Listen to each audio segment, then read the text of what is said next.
बिस्मिल्लाहिर्रहमानिर्रहीम। हम आज का लेक्चर स्टार्ट करते हैं। हमने प्रीवियस लेक्चर में अरसा कलील में एक मुकम्मल मुकाबला के तहत एक फॉर्म का तवाज़ुन पढ़ा था। तो इसमें हमने अब long run equilibrium of a form under perfect competition यानी कि अरसा तवील में मुकम्मल मुकाबला के तहत एक फ़ॉर्म का तवाज़ुन पढ़ना है और उसकी डायग्राम पढ़नी है।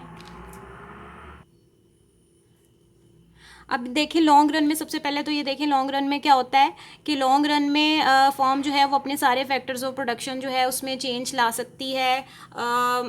शॉर्ट रन में सिर्फ वेरिएबल फैक्टर्स में चेंज आता है, लेकिन लॉन्ग रन में तमाम फैक्टर्स ऑफ प्रोडक्शन में चेंज आ जाता है। तो और लॉन्ग रन में change in the size of a form यानी कि एक जो फॉर्म है उसका जो साइज़ है उसमें भी चेंज आ सकता है, फॉर्म के स्ट्रक्चर में भी चेंज आ सकता है। फॉर्म न्यू मशीनरी जो है वो इंस्टॉल कर सकती है, न्यू मैनेजमेंट जो है वो ला सकती है। तो इस तरह से ये सारे चेंजेस एक फॉर्म में आते हैं। और लॉन्ग रन में जो सबसे जो इम्पॉर्टेंट चीज़ है वो है फ्री एंट्री एंड एग्जिट, यानी कि जो मुकम्मल मुकाबला में आपको पता है कि उसका ये एक इम्पॉर्टेंट फीचर है कि कोई भी फॉर्म जो है वो छोड़ के जा सकती है और न्यू फॉर्म मार्केट में एंटर भी हो सकती है।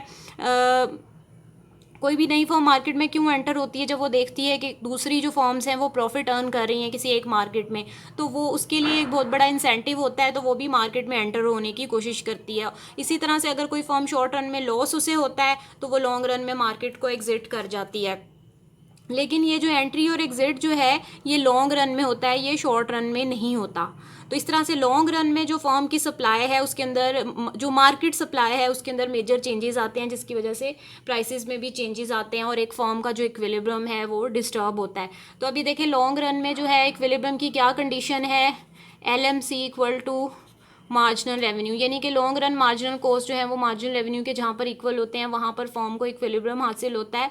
और इसी तरह से long run average cost average revenue के इक्वल होते हैं। इस तरह से लॉन्ग रन में जो एक फॉर्म है उसके लॉन्ग रन मार्जिनल कॉस्ट जो हैं वो मार्जिनल रेवेन्यू के इक्वल होते हैं, और ये चीज़ जो है वो average long run average cost के इक्वल होती है और एवरेज रेवेन्यू भी इसके इक्वल होता है। इसी तरह से प्राइस भी इसके इक्वल होती है। तो ये 5 चीज़ें जो हैं ये लॉन्ग रन में इक्वल होती हैं। और लॉन्ग रन में जो कोई भी फॉर्म जो है वो नॉर्मल प्रॉफिट अर्न करती है। ठीक है, शॉर्ट रन में तो पॉसिबिलिटीज़ आपने पढ़ी थी कि 4 डिफरेंट कंडीशंस पढ़ी थी। अब नॉर्मल प्रॉफिट, लॉस और मेजर लॉस, लिटिल लॉस। तो लेकिन लॉन्ग रन में तमाम जो मुकम्मल मुकाबले के तहत फॉर्म्स काम कर रही होती हैं वो नॉर्मल प्रॉफिट ही अर्न कर रही होती हैं। तो अब हम ये देखते हैं कि ये जो नॉर्मल प्रॉफिट कोई भी जो फॉर्म्स हैं वो कैसे अर्न करती हैं और उसमें क्या सूरत हाल होती है एक फॉर्म के तवाज़ुन की। तो इसको हम डायग्राम्स के ज़रिए एक्सप्लेन करते हैं। ये देखें ये डायग्राम्स हैं फॉर्म के तवाज़ुन की। अब देखें इसमें जो है ना फॉर्म के इक्विलिब्रियम की जो है ना ये इस डायग्राम के 2 हिस्से हैं। एक में जो फर्स्ट वाला A पार्ट है इसमें इंडस्ट्री का इक्विलिब्रियम जाहिर किया गया है, जो B पार्ट है इसमें जो फॉर्म है उसका इक्विलिब्रियम जाहिर किया गया है। तो इसमें देखें ये जो कर्व्स हैं, सबसे पहले तो ये वाला कर्व है, ये देखें ये देखें ये पूरी इंडस्ट्री का इक्विलिब्रियम है। यहाँ पर ये डिमांड कर्व है, ठीक है, डिमांड में को हमने फिक्स रखा हुआ है, इसमें चेंज नहीं आ रही। और ये सप्लाई कर्व है पूरी इंडस्ट्री के अंदर, ये सप्लाई कर्व है। ये सप्लाई कर्व यानी कि तमाम फॉर्मों की तरफ से जो सप्लाई होती है इसको टोटल करके ये सप्लाई कर्व बनता है। तो इस तरह से जो फॉर्म को जो तवाज़ुन है ये E1 ये इंडस्ट्री को जो तवाज़ुन है ये E1 के ऊपर होता है, इंडस्ट्री को तवाज़ुन। इस तरह से पूरी इंडस्ट्री में जो है ना ये OQ1 स्टार जो है ये पैदावार पूरी इंडस्ट्री में पैदा होती है और सेल होती है। और इसी तरह से जो प्राइस तय होती है वो P3 है। P3 प्राइस के ऊपर एक पूरी इंडस्ट्री को तवाज़ुन होता है। अब जो है ये प्राइस जो है इंडिविजुअल फॉर्म ने भी इसी प्राइस के ऊपर सेल करना होता है। तो यही जो प्राइस है क्योंकि इंडिविजुअल फॉर्म जो होती है मुकम्मल मुकाबला में वो प्राइस टेकर होती है, तो उसको इसी प्राइस पे जो मार्केट में डिटर्मिन हो गई है P3 इसी के ऊपर उसको सेल करना है। तो अब हम ये देखते हैं ये जो फॉर्म है इसको इस प्राइस के ऊपर तवाज़ुन कहाँ पर होता है, जहाँ पर तवाज़ुन की कंडीशंस आपको पता है कि जहाँ पर शॉर्ट रन मार्जिनल, क्योंकि ये शॉर्ट रन इक्विलिब्रियम है तो SMC1 इनके शॉर्ट रन जो उसका मार्जिनल कॉस्ट है वो मार्जिनल रेवेन्यू को जहाँ पर इंटरसेक्ट करता है वहाँ पर उसे तवाज़ुन होता है। तो इस तरह से ये A पॉइंट के ऊपर एक फॉर्म को तवाज़ुन होता है A पॉइंट के ऊपर, और इस पॉइंट के मुताबिक जो वो पैदावार है वो एक फॉर्म OQ1 पैदावार तय करके वो सेल करती है। इस तरह से जो यहाँ पर फॉर्म का जो तवाज़ुन है वो तवाज़ुन हमने देख लिया। अब हम देखते हैं कि फॉर्म को प्रॉफिट, यहाँ पर चूँकि फॉर्म को अब नॉर्मल प्रॉफिट हो रहा है क्योंकि ये ए पॉइंट से नीचे उसका जो एवरेज कॉस्ट का कर्व है वो इस ए पॉइंट के नीचे से गुजर है। देखें यहाँ से गुजर है, ये शॉर्ट रन एवरेज कॉस्ट का कर्व है जो नीचे से गुजर रहा है। अब फॉर्म को जो है ना ये यहाँ पर इतना एबनॉर्मल प्रॉफिट हो रहा है फॉर्म को, ठीक है। ये वाला जो सारा एरिया है ये प्रॉफिट का एरिया है। अब क्या होगा लॉन्ग रन में इस फॉर्म को चूँकि प्रॉफिट हो रहा है तो बहुत सारी दूसरी फॉर्म्स जो हैं वो इस प्रॉफिट से अट्रैक्ट होकर वो लॉन्ग रन में मार्केट में एंटर हो जाएंगी और उनके एंटर होने की वजह से जो पूरी मार्केट में जो सप्लाई कर्व है वो आगे शिफ्ट हो जाएगा, यानी कि वो S1 से शिफ्ट होके S2 तक हो जाएगा, ये सप्लाई कर्व शिफ्ट होके S2 हो जाएगा, ठीक है। यहाँ से जो सप्लाई कर्व है शिफ्ट होकर इधर चला गया है, यानी कि सप्लाई ज़्यादा हो गई क्योंकि बहुत सारी दूसरी फॉर्म्स मार्केट में एंटर हो गई हैं और पूरी मार्केट का सप्लाई कर्व जो है वो आगे शिफ्ट हो गया है। तो ये इस तरह से E2 जो है ये नेक्स्ट पूरी इंडस्ट्री का तवाज़ुन है और इसके मुनासबत से जो है ना ये OQ3 पूरी इंडस्ट्री में जो पैदावार है वो पैदा होती है और सेल होती है और इसके मुनासबत से ये P1 प्राइस जो है, क्योंकि सप्लाई बढ़ जाने की वजह से कीमत गिर के P1 हो गई है, ठीक है। अब इस प्राइस के ऊपर जो इंडिविजुअल फॉर्म है वो उसने इसी प्राइस के ऊपर सेल करना है क्योंकि वो प्राइस टेकर है। तो ये average revenue 1 equal to marginal revenue 1, इस तरह से उसने इसी प्राइस के ऊपर सेल करना है। अब ये देखते हैं कि अब यहाँ पर चूंकि ये प्राइस बहुत ज़्यादा कम हो गई है तो यहाँ पर फॉर्म का अब हम जो तवाज़ुन है वो उसके लिए वही कंडीशन जो है वो हम यूज़ करेंगे, यानी कि जो शॉर्ट रन मार्जिनल कॉस्ट जहाँ पर मार्जिनल रेवेन्यू के इक्वल होते हैं, ये शॉर्ट रन मार्जिनल कॉस्ट हैं, short run marginal cost 3 SMC3। ये यहाँ पर इसको इंटरसेक्ट कर रहे हैं फॉर्म को C पॉइंट के ऊपर, ठीक है। ये B पॉइंट था, C पॉइंट के ऊपर इसको इंटरसेक्ट कर रहे हैं मार्जिनल रेवेन्यू को। तो इस तरह से ये जो फॉर्म है ये Q3 पैदावार जो है वो पैदा करेगी यहाँ पर और इस जगह पर इस फॉर्म को लॉस हो रहा है क्योंकि इसे लॉस क्यों हो रहा है इस फॉर्म को, क्योंकि यहाँ पर जो है ना इस फॉर्म के जो एवरेज कॉस्ट हैं यानी कि शॉर्ट रन एवरेज कॉस्ट का कर्व हमने ये बनाया है SAC3, ये इस पॉइंट के ऊपर, ये D पॉइंट के ऊपर जो कि बहुत ऊपर है, यानी कि ये C पॉइंट से बहुत ऊपर है ये D पॉइंट।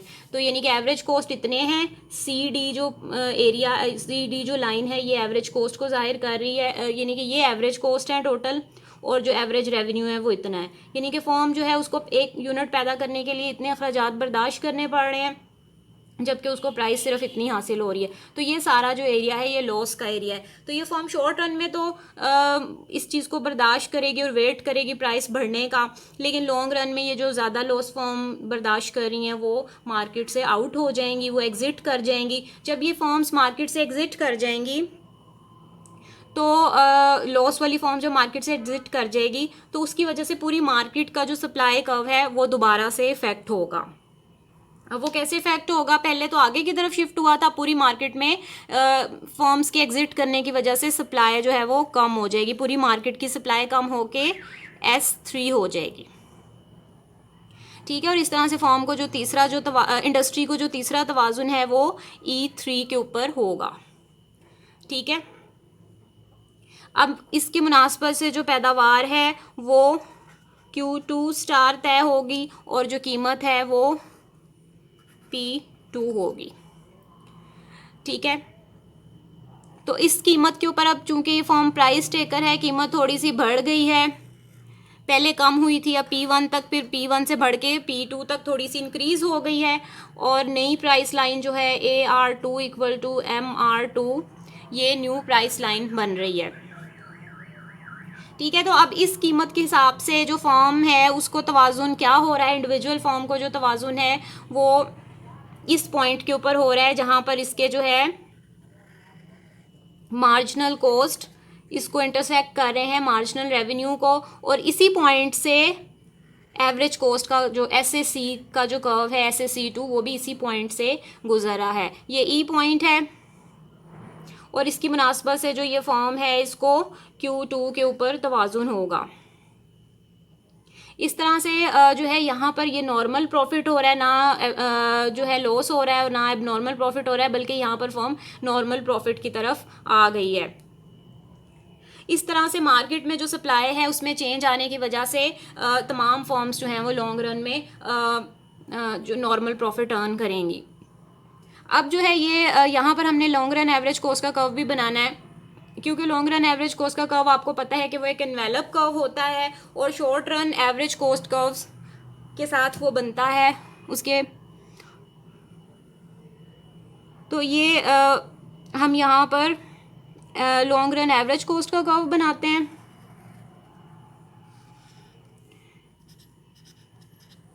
ठीक है, जो SSC है इनको मिला के लॉन्ग रन एवरेज कॉस्ट का कर्व हमने ये बनाया है। तो इस तरह से लॉन्ग रन में जो फर्म है उसको यहाँ पर तवाज़ुन होता है और वो नॉर्मल प्रॉफिट अर्न करती है।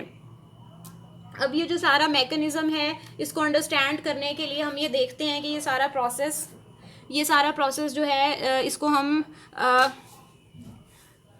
एक इसका ओवरव्यू हम कर लेते हैं कि इसमें इस सारी जो सिचुएशन है ये कैसे ये सारा हुआ है। तो ये देखिए, सबसे पहले जो है यहाँ से हमने स्टार्ट किया था, एक फर्म जो थी वो शॉर्ट रन में एबनॉर्मल प्रॉफिट अर्न कर रही थी। यहाँ से हमने स्टार्ट किया, एबनॉर्मल प्रॉफिट अर्न कर रही थी फर्म। तो इस एबनॉर्मल प्रॉफिट को देखते हुए बहुत सारी नई फर्म्स मार्केट में एंटर हो गई, एंट्री ऑफ न्यू फर्म्स। ठीक है, नई फर्म्स मार्केट में एंटर हो गई जिसकी वजह से सप्लाई कर्व जो मार्केट का जो की सप्लाई है वो बढ़ गई।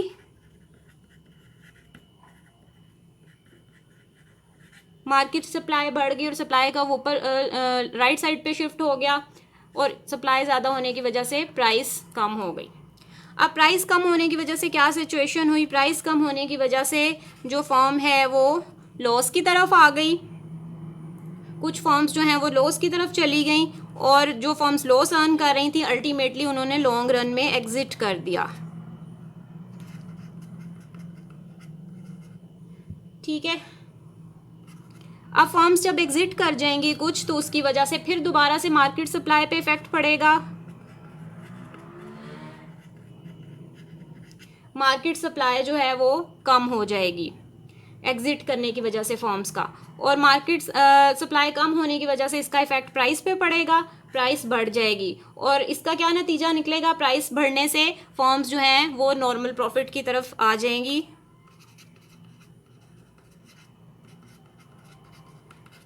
ठीक है, इससे हम ये नतीजा निकालते हैं कि लॉन्ग रन में तमाम फर्म्स जो हैं जो मुकम्मल मुकाबला में काम कर रही होती हैं वो नॉर्मल प्रॉफिट ही अर्न करती हैं। Thank you so much for watching. Keep watching. Allah Hafiz.